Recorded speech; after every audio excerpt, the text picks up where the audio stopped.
My name is Sophia, and I'm 55 years old.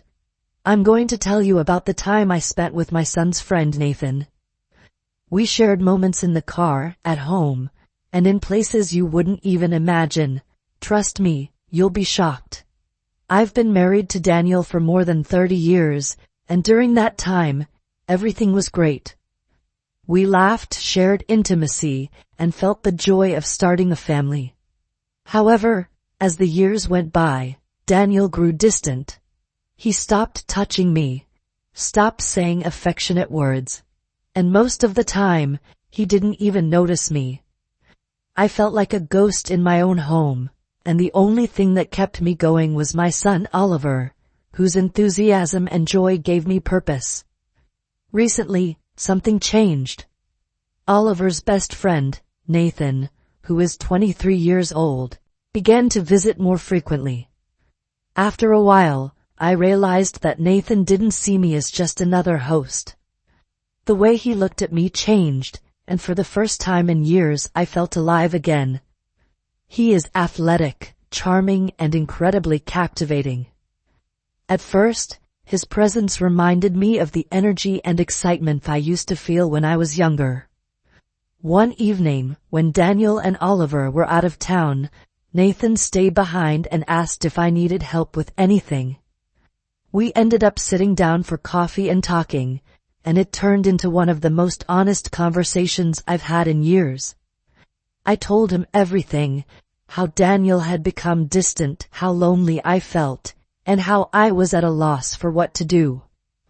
Nathan listened to everything I had to say, and I was struck by how understanding and kind he was. The way he looked at me made me feel seen.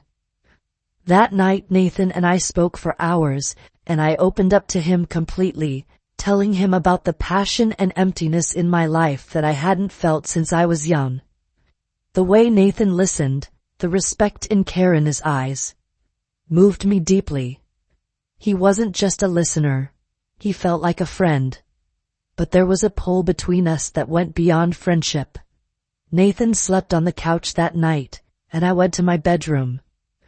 But when I closed my eyes, all I could see was his face.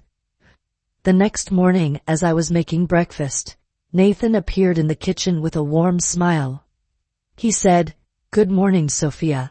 That smells amazing." As I smiled back, I realized my heart was racing faster than it had in years.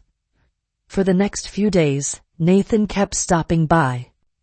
He knew I was alone until Oliver and Daniel returned, so he stayed around to keep me company and help out. But with each passing day, the distance between us grew smaller.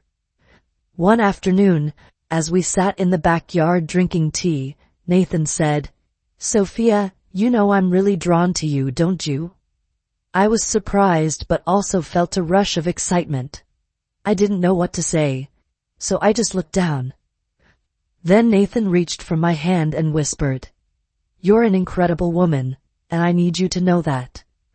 That moment was a turning point. With a burst of courage, I didn't pull my hand away. I stopped worrying about whether it was right or wrong and followed my heart. Our connection evolved into something much more than friendship. Nathan gave me a sense of specialness and desire that I hadn't had in years. But this new bond also carried with it an internal conflict. I was always caught between right and wrong, and my relationship with Nathan overshadowed my marriage to Daniel. Yet every time I looked at Nathan, I couldn't deny the reality of the times we spent together. One day, Nathan and I went on a little out-of-town trip. As we strolled along the beach, it felt like an escape. My eyes welled up with tears as Nathan grabbed my hand and whispered, "When I'm with you, nothing else matters. It's just us."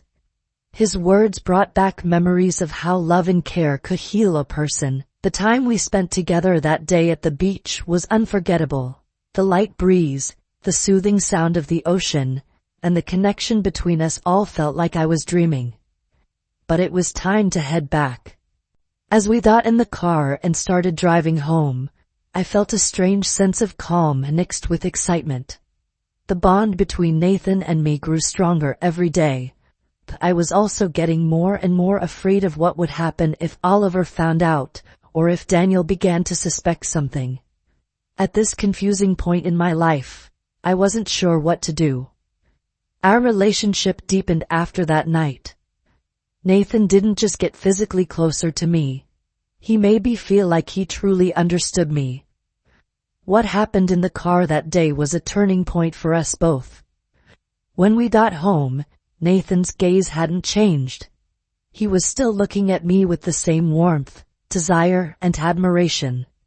Daniel was still lost in his own world, and I was filling the void in my life with Nathan's presence. However, our relationship wasn't merely a coincidence or a passing fancy.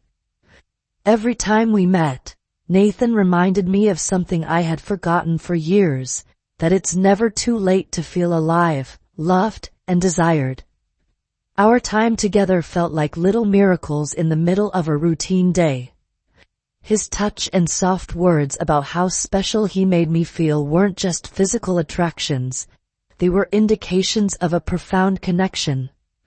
Our story wasn't a typical love story. Rather, it was an adventure full of impossibilities.